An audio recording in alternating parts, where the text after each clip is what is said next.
بالله من الشيطان الرجيم بسم الله الرحمن الرحيم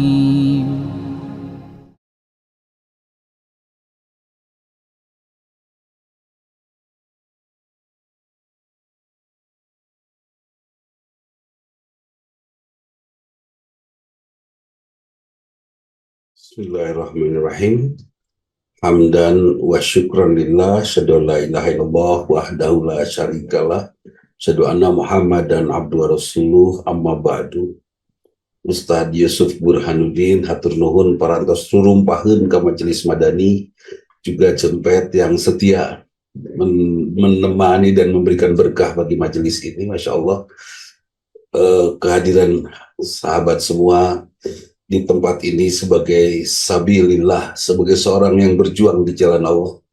Bagaimana tidak disebut berjuang, karena pada dasarnya meluaskan, mendalami, dan memperbanyak ilmu akan meluaskan wawasan. Dan ternyata seperti sodakoh. Sodakoh itu mengecilkan peluang kita untuk mendapatkan kemusyrikan. Kita akan memanfaatkan harta untuk Allah, bukan kita sholat duha untuk dapat uang. Barang siapa sholat duha dia dapat uang, barang siapa sholat sebelum subuh dia dapat uang. Tidak, kita tidak memanfaatkan ibadah untuk mendapatkan uang, tetapi kita akan memanfaatkan uang untuk ibadah. Itu semakin dalam kita menghayati itu menghidupi, ya, menghayati itu menghidupi. Ilmu akan membuat kita semakin tahu betapa kecilnya kita, ya, makin dalam ilmu, kesombongan yang membuat kita musyrik kepada Allah Subhanahu wa Ta'ala. Dan perlu dicatat bahwa segala kerusakan dimulai dari kemusyrikan. Segala kerusakan dimulai dari kemusyrikan. Ya, sekarang saya jatuh cinta dan terlalu cinta, itu musyrik. Kemudian saya galau saat ditinggalkan, itu kerusakan. Bahkan kesehatan juga, ya Bu Dele, itu dimulai dari kemusyrikan. Coaching saya yang saya dapat akhirnya membuka tabir bahwa ternyata ya sumber daripada kehancuran itu kemusyrikan.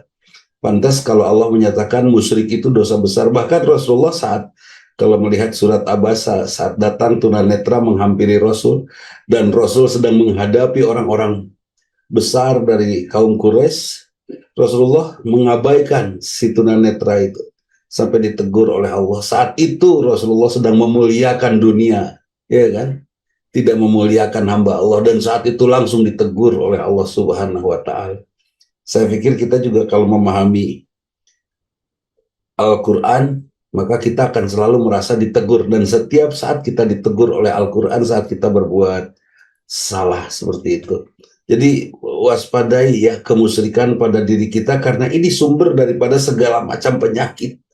Ya Allah ya Robi, saking hobinya minum air manis sampai nggak ada air manis nggak mau minum, ya Kang Alex.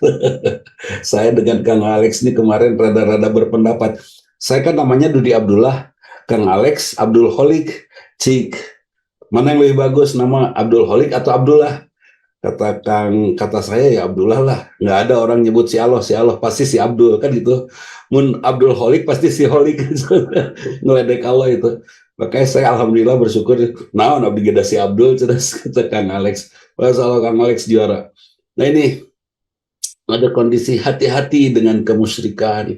Ya Allah, ketika keinginan kita dilebihkan dari kapasitas kita, artinya di luar kemampuan kita, kemudian dipaksakan, itu akan hadir kemusyrikan tanpa kita sadari. Sebut saja seorang istri berkeinginan apa gitu dari suaminya, tiba-tiba dan suaminya merasa tidak bisa, tidak mampu, atau belum waktunya, terus dipaksakan sampai bertengkar, itu ada kemusyrikan. Sampai keberadaan hukum Allah yang meminta istri taat pada suami dihilangkan, atau sebaliknya oleh istri, ya, atau sebaliknya suami yang dengan egoisnya dia bersikap kasar kepada keluarganya, kepada istrinya, judes, Masya Allah. Pada saat itu dia sedang meniadakan keberadaan istri sebagai amanah dari Allah Subhanahu wa Ta'ala. Pikirannya gini, kalau saya mengabaikan keberadaan amanah dari Allah, sok Kang Wawan, Istri tidak saya sebut sebagai sesuatu yang istimewa dari Allah. Sebut saja seperti itu. Itu saya sedang mengabaikan istri atau mengabaikan Allahnya? Kalau saya beriman, saya yakin saya saat itu sedang mengabaikan Allahnya. Istri sebagai manusia, dia hanya sampah saja, badan yang ada ruh di dalamnya itu saja. Tapi amanah Allahnya ini loh yang sedang kita abaikan. Ketika suami membelalakan mata kepada istrinya, Mama, aduh. Kalau saya susah membelalakan mata Kang Alex karena sipit. Jadi saya tidak pernah melotot dan sipit itu. Jadi sok Kang Bayu melotot ke nyonya Kang Bayu dirancam anyar. Ibu cukup masih. Waduh, pada saat melotot kepada istri, tahu nggak, saat itu kita sedang memaki ciptaan Allah, memaki amanah dari Allah. Tapi dah gimana tuh Ustaz, kata Kang Idik teh. Ini udah pika sebelen ya Kang Idik. Enggak, tidak ada pika sebelen. Sesuatu yang menyebalkan itu karena kita kurang wawasan. Akhirnya seperti itu. Kalau sudah tahu wawasannya tidak akan ada yang nyebelin sampai kita bisa menyatakan benar kata Allah, Rabbana ma khalaqta hadza batila subhanaka, tidak sia-sia Engkau ciptakan semua ini ya Allah, maha suci Engkau. Dan ujungnya apa? Fakina ada benar, lindungi kami dari siksa api neraka. Karena yang mengagumkan atau yang nyebelin dua-duanya sama, bisa menyebabkan kita ke neraka. Yang mengagumkan bisa jatuh cinta habis-habisan ya, seperti ya seorang kepada seorang jatuh cinta atau seorang kepada benda sangat jatuh cinta, sangat cinta kepada benda sampai dia meniadakan meniadakan keberadaan Allah, sampai Allahnya tidak ada, yang ada cintanya ya. Ari hawatos nu bolotot sok popolotot sanes kali nu bolotot sanes sok popolotot eta BTO bawa anti orok. Bawa anti orok eta mah itu. Jadi Masya Allah, ada kondisi yang kemusyrikan itu tidak, kalau saya sudah akhirnya sudah menyatakan bahwa pada dasarnya, meskipun akhirnya dipilah ya oleh Rasulullah, pada dasarnya semua dosa itu musyrik. Karena apa? Semua dosa itu pasti merusak badan. Karena apa? Karena Allah menciptakan badan saya, kemudian kata Allah, Dudi nih, jaga. Caranya ya Allah menjaganya, ibadah gini. Sok, sholatnya seperti ini supaya badannya kejaga. Wudhunya seperti ini supaya badannya kejaga. Ingat, harus ikhlas supaya nyerap. Wudhu saya langsung meresap, kan? Ibadah saya meresap jadi karakter. Kemudian jadi akhlak mulia. Setelah berakhlak mulia, saya akan menjadi orang paling sehat. Ya kan? Itu buktinya Rasulullah sakit. Padahal Rasulullah akhlaknya mulia. Ya, Rasulullah dikasih sakit oleh Allah bukan karena Rasulullah tidak dijaga oleh Allah, dan bukan karena Rasulullah tidak betul ibadahnya. Hanya Allah memberitahu bahwa Rasulullah sama seperti kita, manusia. Kan itu. Manusia pasti sakit, nu gering-gering mah lain jelema, curi meureun gitunya. Manusia lah yang sakit mah, dan yang tidak sakit mah bukan manusia tuh. Seperti itu ya. Jadi subhanallah. Oh, ternyata semua ibadah seperti itu. Kemudian ilmu. Ilmu itu untuk apa? Setelah saya tahu ilmunya, maka kenapa saya tidak membelalakan mata kepada anak-anak? Misalnya ke Ersa, Kang, masih nggak pernah terjadi. Karena ilmunya saya sudah tahu. Apa ilmunya? Anak saya itu saya yang berharap dan Allah yang memberi, dan itu adalah amanah Allah. Maknya disentakkan itu ya. Itu saya nggak berani itu. Nggak berani melototkan, mending melotot ke anak batur daripada ke anak saya. Terus akhirnya anak batur di pelototan pun akhirnya paham saya. Buat apa saya melotot ke anak batur, dan ternyata sama.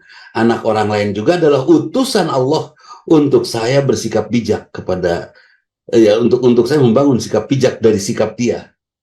Karena ada bahasa, karaktermu melatihku, keberadaanmu trainingku, trainersku, kan itu. Semua adalah pelatih. Masya Allah. Nah ini, dan Rasulullah waktu itu diingatkan oleh Allah ketika datang Abdullah bin Umi Maktum menghampiri Rasul, itu dianggap ya Ustadz YB oleh Rasul, itu dianggap doi keur mayunan pejabat, atau persis seperti Ustadz YB waktu sedang rapat kerja, saya mau ketemu tad bari tepang jala Pak kagok ieu keur jeung gubernur, aduh gaya gubernur ge maot lah kege kan gitu ya. Nggak usah jadi rudat ya Ustadz YB ya, siapapun akan meninggal. Siapa yang berharap kemuliaan Kan itu juga Ibu Dele yang membuat saya akhirnya kebagian resiko mungkin ya. Resiko saya kebagian sedikit saja tidur. Untuk membalas meskipun hanya dengan stiker, membalas semua WhatsApp sabisa-bisa. Kenapa? Karena semua adalah amanah Allah. Semua titipan, semua rencana Allah, dan saya tidak akan mengabaikan itu. Semuanya meskipun hanya dengan stiker. Tapi dengan stiker dia mau ngejawab no 4.000 bapak labinya Kang Wawan Setiawan. Lami pisan. Karena itu kita apa namanya hanya ingin menghindarkan kemusyrikan. Dengan ilmu yang luas kita akan tahu siapa kita dan siapa yang berada di sekitar kita, apa yang berada di sekitar kita. Kemudian selebihnya kita akan lepas dari kemusyrikan, dan dengan lepas kita dari kemusyrikan maka kita akan melepaskan diri dari banyak penyakit. So sekarang ginilah mungkin pengalaman para dokter meskipun kasuistik ya.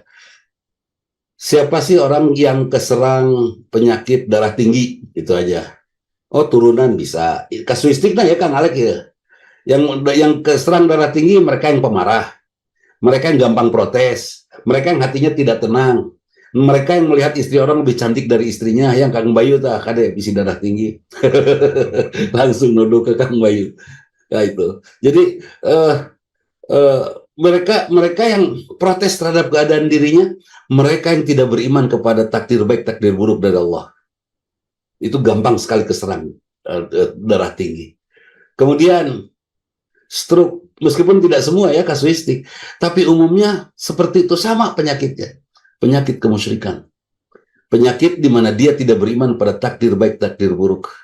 Buat mereka yang beriman pada takdir baik, takdir buruk, bahkan beriman kepada wal asri, demi waktu, ya Ustaz Diebe ya. Apapun masalahnya tenang, wal asri, demi waktu. Orang bakal maut sok. Ustaz Diebe ngaco istrinya sampai karyur, pusing misalnya. Dudi Mutakin ngaco istri saya sampai pusing. Mungkin diingatkan oleh Allah. Tenang, jangan pusing-pusing sama suami kayak gitu. Kalau kayak maut kan gitu ya. Tenang, nggak ada kayak maut itu. Kalau tidak berhenti masalahnya, maut orangnya beres. Itu. Jadi, Masya Allah. Bahkan Dokter Dele saya juga merasakan itu. Apa pusing-pusing ya. Udah asik-asik aja dan kayak maut. Geningan kamari aya nu sehat maut, anu sakit maut, aya profesor maut, aya nu miskin pisan maut, geuning mararawat. Nah, abet pusing. Ya sudah, saya jalankan saja hidup saya semanfaat mungkin dan saya dalami untuk apa ilmu. Yaitu tadi, untuk meluaskan wawasan sampai saya mengerti betul bahwa la syarika, tidak ada kemusyrikan ya Allah, tidak ada yang mensekutukan Engkau. Ilmu untuk menghindarkan kemusyrikan, dan kemusyrikan insya Allah menuntun kita pada kesehatan paripurna. Etalah bukan nama kita, kecuali yang diserang virus ya, beda, bakteri virus beda deh.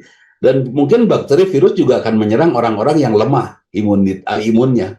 Supaya anak kita yang kecil-kecil yang masih bersih hatinya kuat, ya berikan kepada dia iklim kegembiraan, insya Allah dia akan kuat. Peluang untuk kena virus, kena bakterinya kecil. Nah, buat kita yang sudah dewasa, Bu Anita jangan kesel, jangan riuh, jangan ada yang buruk-buruk dalam hati kita. Insya Allah virus bakteri akan hilang. Kenapa? Saya kalau analogikan Ustadz Diebe tidak salah mungkin. Kenapa setan takut oleh Umar bin Khattab? Sium dihabret. Setan kalau ada Umar bin Khattab jalan, setan tuh minggir. Dan relatif Umar bin Khattab tuh hatinya bersih, sehat. Jangankan setan yang kecil aja, bakteri virus aja nggak kena ke Umar bin Khattab.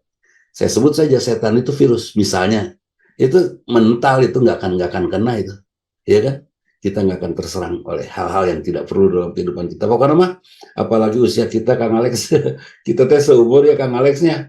Aduh ya Allah, kita seumur, saya dengan Kang Alex seumur, dan insya Allah kita punya problem yang sama. Problemnya apa? Setiap sakit apa aja, sesederhana apapun model itu pasti kita rasakan, wah maut ya. Pasti ya, harus sekali, aduh irek maut. Setiap apapun sakitnya, atau mungkin nanti ada masa itu dan lewat dari masa itu mungkin ya. Ini masa kita sudah masa, apalagi punya pikiran bahwa Rasulullah memiliki usia sampai 63. Wah, saya tinggal berapa tahun lagi ya ke 63, tinggal 21 tahun lagi, kan sekarang 42. Oh, tinggal 21 tahun deh ke 63, sekedap deh ya tuh. Itu Masya Allah. Jadi setiap ada apa aja, aduh maut ya. Sesek nafas aja, sesek karena batuk. Hari ini saya sedang batuk dan demam sangat serius ini tuh. Sok gak cabak.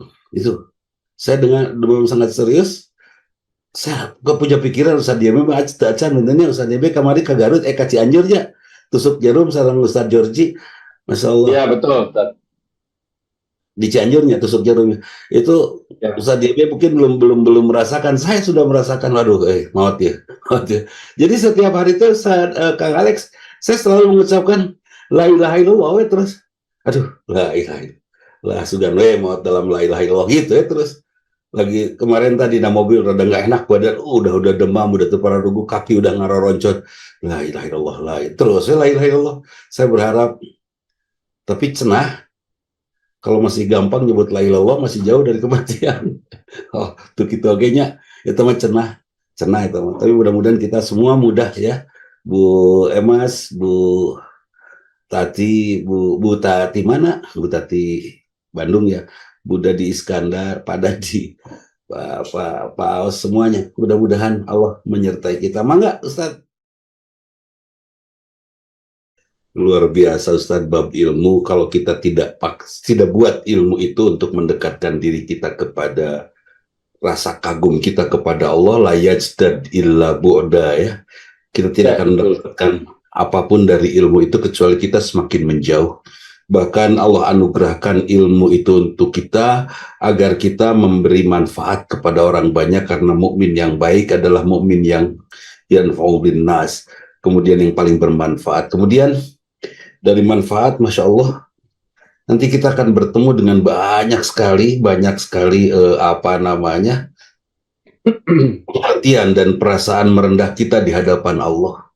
Ya, setelah kita bermanfaat, siapa yang merasa jauh dari atau belum merasakan kedekatan dengan Allah, maka sepertinya dia masih kurang bermanfaat. Subhanallah, saya melihat dari apa yang disampaikan Al Ustadz barusan, akhirnya saya membuat sebuah kalimat bahwa doa itu menepis kesombongan. Ingin tidak sombong, banyak-banyak berdoa deh. Siapa tahu diijabah semua. Pada saat diijabah kita akan merasakan betapa kecilnya kita. Justru pada saat doa diijabah itu terasa kecilnya kita. Tapi Ustadz, saya udah berdoa nggak diijabah aja.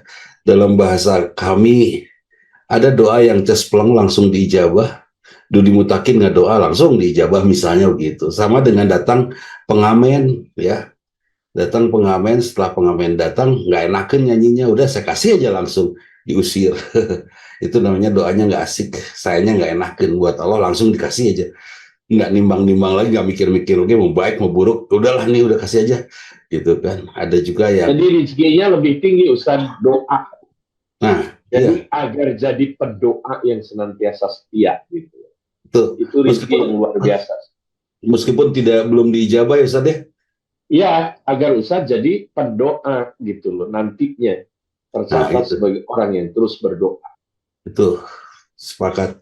Jadi Masya Allah sahabat, ada juga orang yang berdoa ditunda tapi cukup sekali aja dia langsung diijabah. Ada juga yang berulang-ulang berdoa tapi belum saja diijabah karena Allah sangat merindukan doanya. Jadi tunggu doanya, dan Allah sangat merindukan tangisannya karena doanya sangat disukai oleh Allah, dan doa ini menepis kesombongan. Kemudian saya melihat juga barusan dari Al Ustadz bahwa jangan ada yang mengikat kita apapun. Hanya Allah saja yang mengikat kita. Harta jangan mengikat kita. Ya, bahkan ketika Rasulullah berhadapan dengan para petinggi Quraisy itu sudah mengikat pada saat itu. Kepada Rasul dan para pendakwah lainnya, mohon jangan status sosial orang lain membuat kita terikat, akhirnya kita mencari materi pilih-pilih yang tidak menyinggung orang itu. Misalnya Ustadz Diebe, Kang Romi, Ustadz ya. Terus saya datang ke Ustadz Diebe, ceramah aja di situ. Pas itu, ayo Ustadz Diebe ya. Saya takut dijauhi oleh Ustadz Diebe. Akhirnya saya pilih-pilih sesuatu yang tidak menyinggung perasaan Ustadz Diebe. Padahal mah, ya katakan saja, yang benar itu benar, yang salah itu salah. Ya kan? Kalau memang harus disampaikan. Rasulullah diingatkan seperti itu, dan kita jangan terikat oleh apapun. Ketika kita terikat cinta, tos rudet. Kalau betul kata hadis qudsi yang sering saya sampaikan, sangat sering karena ini mengingatkan saya, ya dunia ukhdumi man khadamani, Wahai dunia, perbudaklah, mengabdilah orang kepada yang mengabdi kepadaku. Wastakhdumi man khadamaki, dan perbudaklah orang yang mengabdi kepadamu. Semakin kita mengabdi kepada motor kita, akhirnya motor kita insya Allah akan memperbudak kita. Semakin Ustadz YB mengabdi kepada Aiwah Coffee ini di Jalan Keliningan. Ini di Jalan Keliningan kopinya enak, sahabat. Bolehlah mampir-mampir ke situ. Semakin mengabdi kepada kopi, gitu, semakin dicekek oleh kopi itu. Semakin mengabdi kepada cinta, maka kita akan semakin diperbudak oleh cinta, apapun dunia dan lain-lain. Itu seperti itu. Jangan. Kemudian kita juga mungkin merasakan ya, semakin khusyuk ibadah. Khusyuk itu Kang Idik, khusyuk itu apa ya? Kalau saya memposisikan khusyuk itu jangan Ibu Ida Rosdiana Damang, hafidhu ala sholati wa sholawatil wusta, jagalah sholat-sholat yang tengah. Ada ahli tafsir mengatakan sholat yang tengah itu sholat asar ya. Ada juga yang mengatakan jaga di tengah-tengah sholat, jangan ngelamun sampai kita suka Kang Idik khususnya sokila prokaat, Kang Alex sokila prokaat, Kang Wawan sokila prokaat. Itu baru rokat pertama langsung nanya ya Kang Zaki Humaydi, itu udah rokat kesabar ya, padahal baru rokat pertama Kang Dadi. Nah itu jadi jangan, harus dijaga. Kalau bahasa saya ala sholati wa sholatil wusta ini adalah jaga Kang Dadi sholat tengah-tengah sholat kita. Antara duhur dan asar ada tengah-tengahnya. Antara itu harus kita jaga. Akhlak, ya kan? Antara asar dan maghrib harus kita jaga. Antara maghrib dan isya harus kita jaga.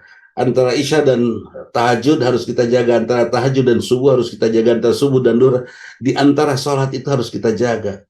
Ikhtiar kita harus ikhtiar yang kira-kira tidak merusak sholat kita. Nipu heula ke sholat lohorna. Ulah. Ya, ngaco heula ke sholat lohorna. Misalnya Ustadz YB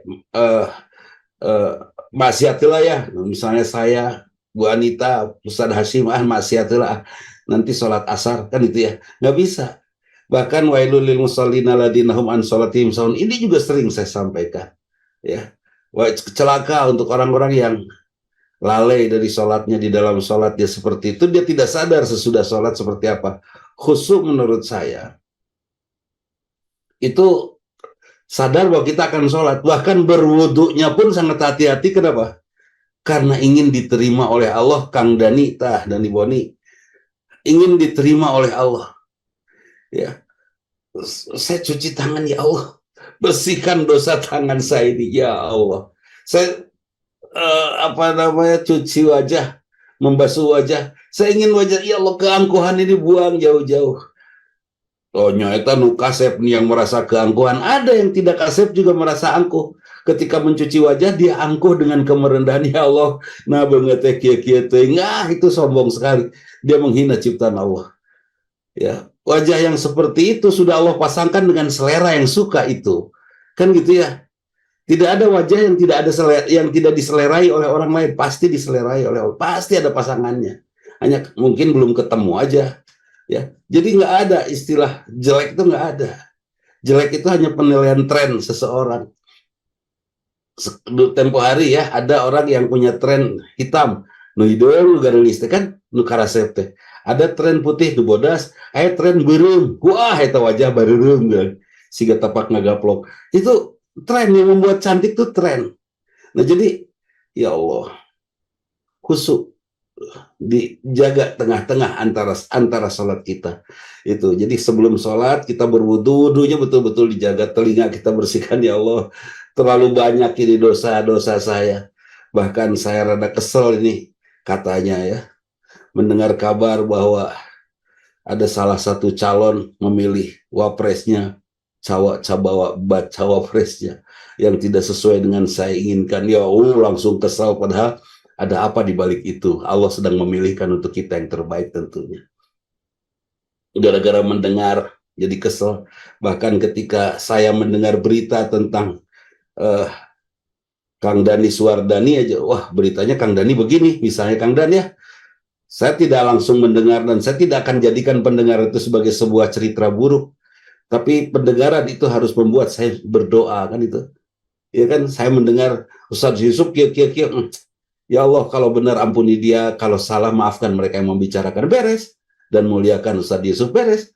Kan itu. Kenapa mendengar yang buruk harus merusak hati kita? Lebih baik yang buruk itu langsung keluar dari mulut, doa, bukan ke hati. Kalau ke hati mah kata coach saya juga jadi penyakit.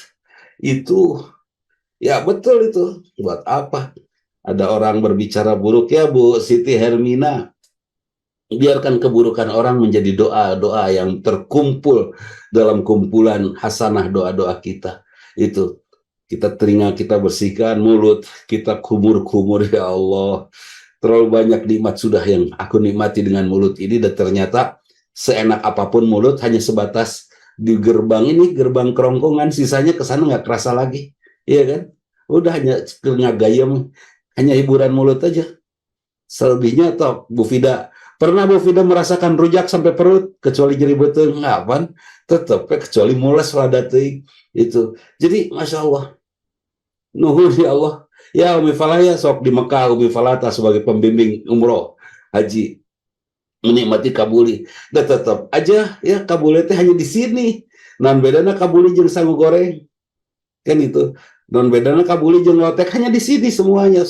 Ya Allah, maafkan saya telah memuji satu makanan dan menghina yang lainnya. Kan itu bisa telah bertutur yang buruk, ya Allah, dan seterusnya dan seterusnya. Kemudian kita basuh kaki, ya Allah, langkah kaki. Serius. Dia berwudu serius. Kenapa dia khusyuk? Itu khusyuk sholat. Kemudian di dalam sholat sadar menghadap yang maha suci. Kemudian sami Allahu liman hamidah tuh kita tahu betul kan Pak Harsio ya, apa artinya dan apa maknanya Pak Harsio, sehingga kita tahu begini. Saya mengucapkan I love you. Kalau nggak tahu artinya, naon bedana orang jeung beo, bener tuh Ustaz Yusuf. I love you, I love you. Naon bedana sob. Tapi kalau kenapa I love you itu terasa oleh yang mendengarnya, karena diucapkannya dengan perasaan, dengan pemahaman, dengan pengertian, kan itu. Dengan segala resikonya. Seperti tapi mun beo apa ente gitu. I love you, I love you. Terus saya pernah itu ada beo gitu tuh saya toel. Beo nanti nggak mau diganggu. Si goblok.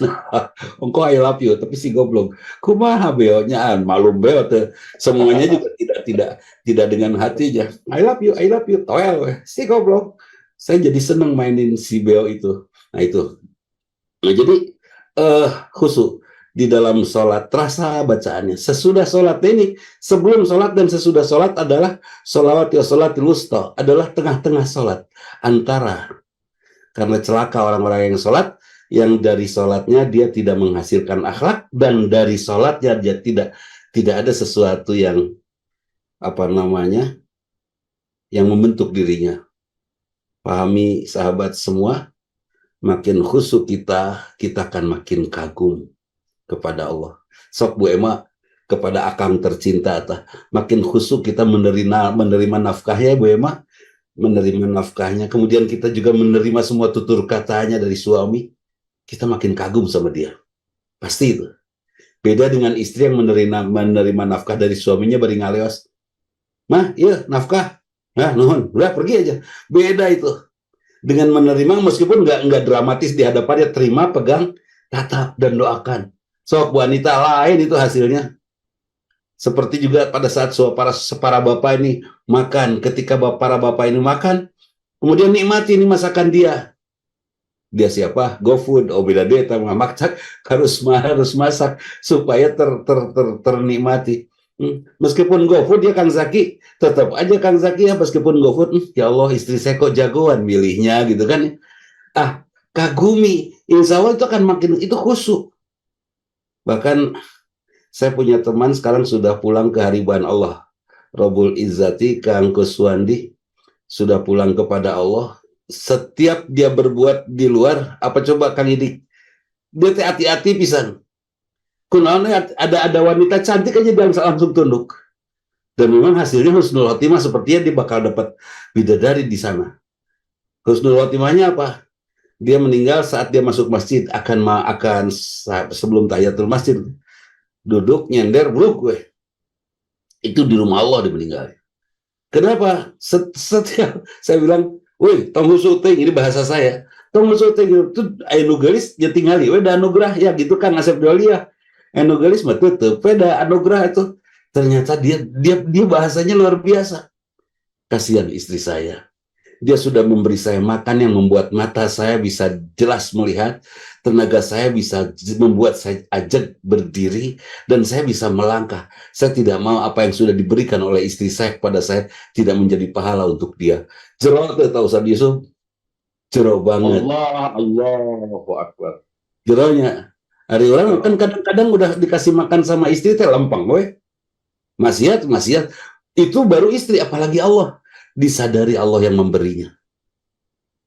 Bahkan ketika ada seorang wanita diajak aneh-aneh sama temannya, jangan Kang, suami saya bekerja keras memberi nafkah kepada saya. Jangan, saya tidak mau mengkhianati tenaganya, mengkhianati amanah dari Allah. Juara. Dan kalau Kang Wawan, Kang Dadi, kita semua ya, Kang Pupun dah. Kita semua lah pokoknya Ustaz Asep Joli. Semua merasakan hal yang sama. Subhanallah. Bahkan ketika kita sekarang anak-anak kita sudah mulai memberi kepada kita orang tuanya, dikasih oleh anak. Ini akan dimanfaatkan karena dari sini saya harus memberikan pahala untuk anak saya. Itu khusyuk di antara sholat yang Ustaz Hasyim ya sok bayangkan Ustaz Hasyim pasien tuang dituangkan ku kekasih di rumah, dijaga. Berani kita berbuat salah nggak? Saya ingin semua sikap saya akan harus jadi pahala untuk dia yang sayang sama saya, kan gitu ya. Wah, subhanallah. Gitulah pokoknya namanya Ustaz Yusuf. Apa namanya? Hafidhu ala sholati wa sholatil wusta. Jaga sholat tengah-tengah sholat kita, antar sholat dan sholat kita jaga. Mudah-mudahan satu, kita ngumpul di sini fi sabilillah, ya. Yang kedua, majelis ilmu adalah raudhah. Yang ketiga, banyaknya ilmu akan menepis kemusyrikan. Yang keempat, kumpulnya kita jadi tahu bahwa ada saudara-saudara kita kecuali yang off kamera. Ada nama-nama itu yang off kamera mah dukanya teka tingali dah. Ya pokoknya mah semualah. Ini membuat kita kenal, ada Ustadz Denis, ada Denny Suherman, ada Destini Alif, ada Ius, ada Dadan Komariah, ada Handayani, ada Ius Abdul Aziz, ada Yulia. Semuanya mudah-mudahan ini menjadi jariah satu sama lain, saling memberikan semangat. Ustadz YB semangat ceramahnya karena ada jamaah yang lain. Ustadz YB, kalau kita hanya bertiga saja, saya Ersan, Ustadz YB, kira-kira semangat tuh ceramah ada mual meureun. Ini stilu mualnya bubar dan gitu. Karena ada beberapa teman yang lain saling mendukung. Insya Allah selepas dari sini Umi Falah atau Zaki Humaidi atau Asep Joli atau Bu Nina Hermina makin soleh-solehah, insya Allah kami semua mendapatkan pahalanya. Saling berbagi pahala, Kang Dadi Iskandar dari tempat ini, mudah-mudahan ya. Eta mungkin Erset, mangga.